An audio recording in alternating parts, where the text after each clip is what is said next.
It's Thursday, Broken Arrow Football. The head coach, Travis Hill, is with us, and we are sponsored by Tulsa Accident Care Center. And with the holidays approaching and everything busy, unfortunately, that might be more of an issue. All right, this team had a bye week, Coach. It's good and it's bad. You want your team to stay sharp, but you like the rest. How did you balance it? What did you do?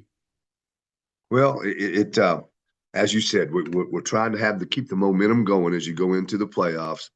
You get this opportunity, which is great. You do get some rest, some relaxation to a certain extent, but you got to put your work and work together and make sure that it is also comes out positive and you don't have to knock off any of the rust after you get started again this week. So it's a big balancing act, Rick, but I feel like we do a good job with it. Thank goodness we have a little experience in it too. So we balance out the best we can to try to stay healthy at the same time. Try to push our kids to continue to, like I said, to play at the speed and basically the momentum you have right now going into the playoffs. Most people tell us that during these weeks, it's not that they really shorten anything up necessarily, but they may shorten the segments of the practice, but they try to keep intensity about the same. How do you handle it? It's about the same thing. Like I said, so the kids were able. I think it's good for them to get mentally ready for the playoffs and not fatigue them that week. The physical side of it, their kids, they're ready to roll. Give them 24 hours ready to go. So we did. We commanded or demanded the idea of, again, some physical practices, just short and sweet, quick whistles, things that you just try to keep people off the ground. High school level is really hard to do the thud. They're just not really they're not really good at that, so to speak, Rick. But so we'll go full speed, but like I said, with a quick whistle, and I think we accomplished what we needed to. You mentioned the mental part of the playoffs, and it's so important. For many years, if you weren't Union or Jinx, people went into the playoffs kind of thinking, like, well, we'll do our best. And, then Bixby and Owasso and Broken Arrow and everybody comes along. It's kind of not like that anymore. There are a lot of helmets out there right now, and yours as well. In Broken Arrow, there's a state championship that lives out there too. So it's not like, and you were part of that. So it's not like that there's only one or two people are worried about out there right now. So how mentally do you help them, or do you let them do it themselves? Over in Jinx, they dye their hair blonde. I mean, everybody does something different. What do you guys do, or what do you try to do? I just try to stress the importance of preparation. I mean, that's what the same things we were taught as we were going up, Rick. Control what you control, and what you don't control, don't worry about it. And so, it's just the idea every day of painting a picture for the kids to realize what their ultimate goal is.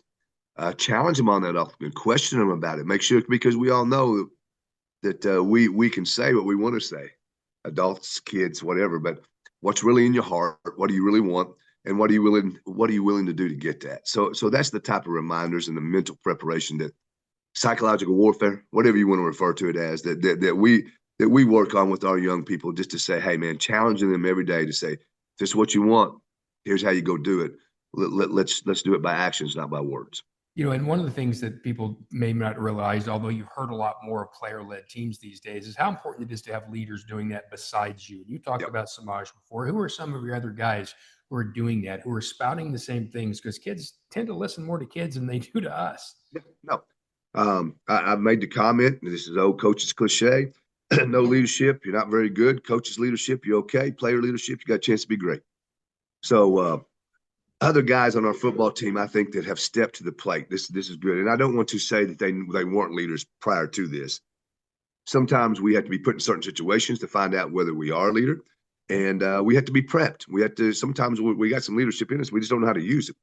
So hopefully that's what we've educated too. But Caden Moody has a kid that stepped up. And I think that, he's a committed kid at the University of Kansas, a big offensive lineman. I think he stepped up with some leadership roles and demanding some things to be done right, not only by himself, but through the rest of the team. So that name comes up. Jeremiah Satimba, our quarterback, has had some good practices and leading the way. And like I said, you've mentioned Samaj Stanford. There's no doubt that he has big stock in this.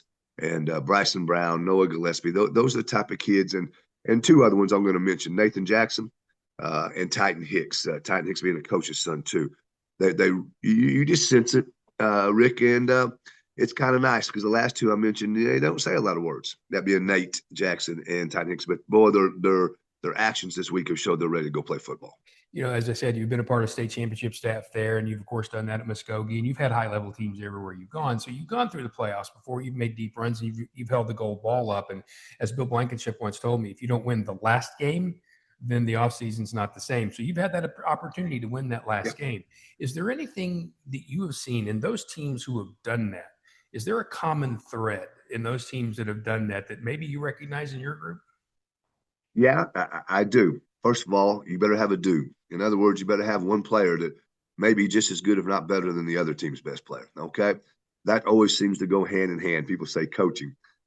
Coaching means you keep that guy motivated, you keep that guy on track, and everything else. So it is still a huge role, but to have that one dude. The other things that I think come in common is I just kind of mentioned it, that desire, that want to, that burning desire. Rick, I always make an example. If we go out and I was to get in a fight with Joe Blow, whoever that may be, probably who's going to win that fight, who wants it the most. So when it comes down to this, is just who has this as a team concept, who wants this the most, who has we call it investing, okay? And when you invest in January all the way through until August, you don't know what you're going to get. You're investing because you want an outcome later, and we're looking for our outcome right now. We'll get to that outcome here in a minute. I want to remind you we're sponsored by Tulsa Accident Care Center. And as I mentioned, these high school stadiums, it's going to be nuts in Broken Arrow and in Owasso and in Jinx and in Bixby and all over, everywhere there's a home game.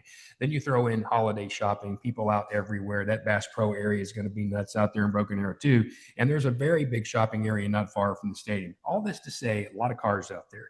If you happen to have an accident, then Tulsa Accident Care Center is where you take your body, not your car's body, yours. And the reason is you're already busy, and the holidays just made it busier.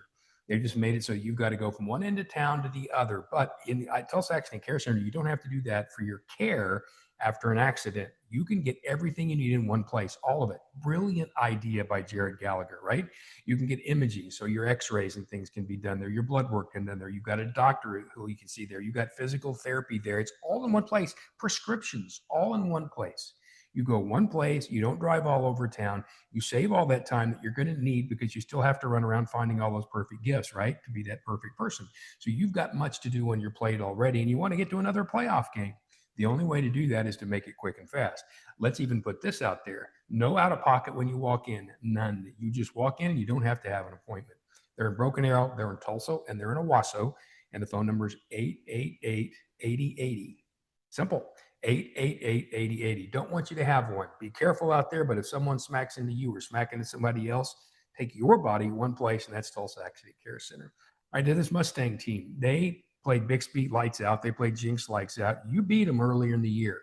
Yeah. What do you take away from that earlier year game, or how much can you? Because you know some things can change. Yeah.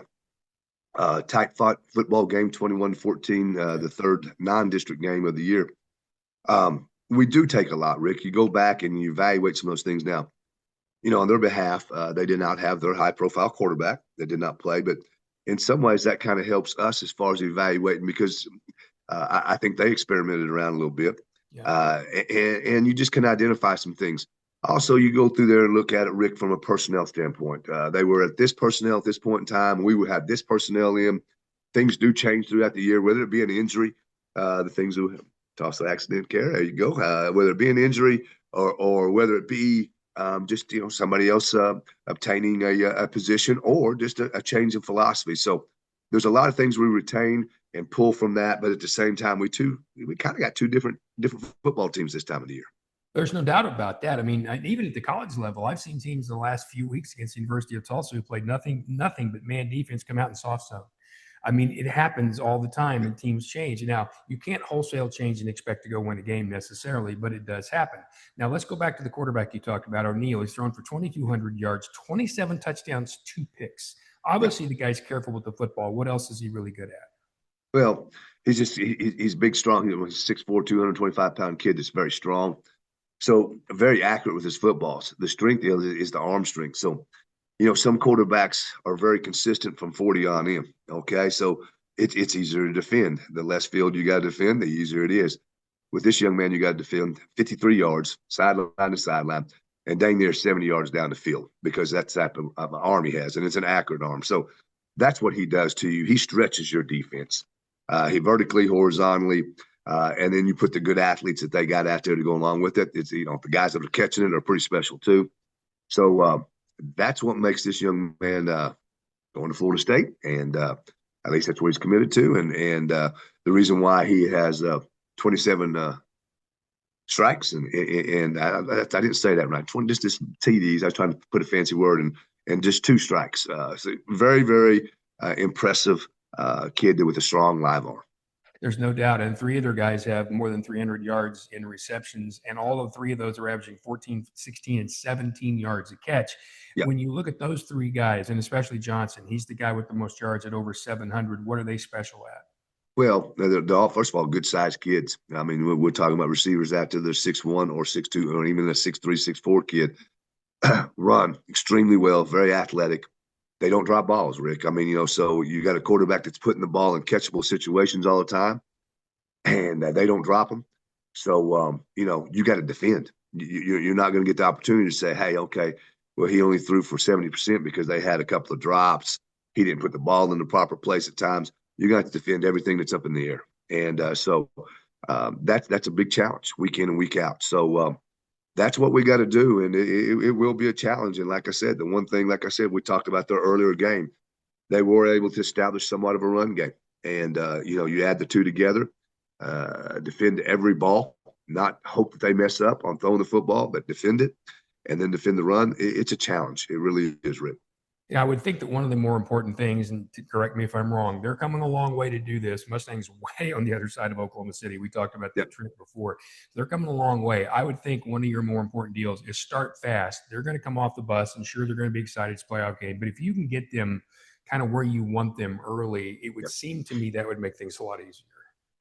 It would. And, like I said, I've kind of 3 concerns. And one of the concerns is knocking the rust off. We haven't played in the weekend, and we can't afford to come out and have a slow start, Rick. You're exactly right. I think it'd be very, very advantageous to us to get up early and be able to, whenever you do that, what people understand, it's a football game. It's a very strategic game, and it's just dictating pace, dictating situational football.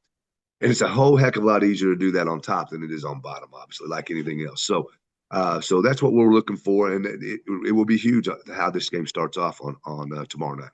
Any other real big keys for you that you want to throw out? It is. I mean, the other ones are kind of boring, Rick. Don't turn the ball over, but no brainer. The games we've lost this year, and matter of fact, I think if Coach here looks back in the last 3 or 4 years, the games that the teams that I've been associated with and we've been associated with, if we lose, it's because we lose the turnover battle. So that's huge, no doubt about it. And like I said, is us trying to make them one-dimensional. It kind of sucks because they throw the ball really, really well, but that's what you want them to do. You want to make sure that they can't run the football against you and see if we can't make some big plays with a kid that, like I said, has been very stingy with football. And, everybody wants to practice on Thanksgiving. Everybody wants to do that. That's the thing. Do you have a tradition with your teams when you do that? No, we just I've picked up through the years Gary Rose, Carl Albert, on and on and on, all these guys that I look up to that I've had the opportunity to coach against. And it's just the idea of just practicing on Thanksgiving, POTG.